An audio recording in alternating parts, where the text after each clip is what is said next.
Oh, hi there. I don't see many people passing through here.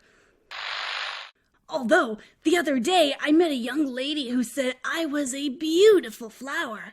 She said her name was Sarah, and she was carrying a small open basket.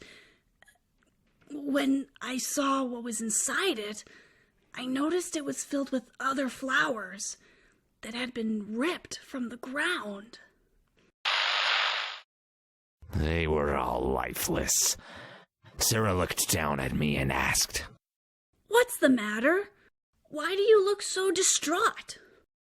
Before I could answer, a peculiar gentleman, a longtime love interest of Sarah, approached her. They engaged in brief banal conversation, and before departing, Sarah offered the fellow a picked red rose.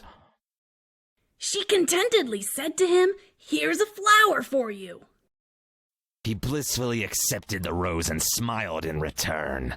After taking his leave, Sarah looked back at me and explained, "Flowers are a symbol of beauty and passion." I replied, that flower was already beautiful when it was alive and rooted in the ground. By pulling it out from its spot, you have taken away its life and epitome. How ironic it is that when you give a plucked flower to a loved one, you're not really giving something that is of beauty, but something that is dead. I suppose if a flower can be considered a symbol of beauty, then so too can the face of any creature, whether they be human or monster. Wouldn't you agree, Sarah? Yes, I guess so. And without uttering another word, she quickly walked away.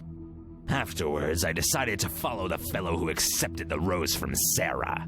After following him for a short time, he turned around towards me, and before he could speak, I firmly grabbed the sides of his jaw, and with one great tug, I ripped his head out from his body. Blood dripped from the bottom of his dismembered head, and his motionless face left a terrified, frozen expression.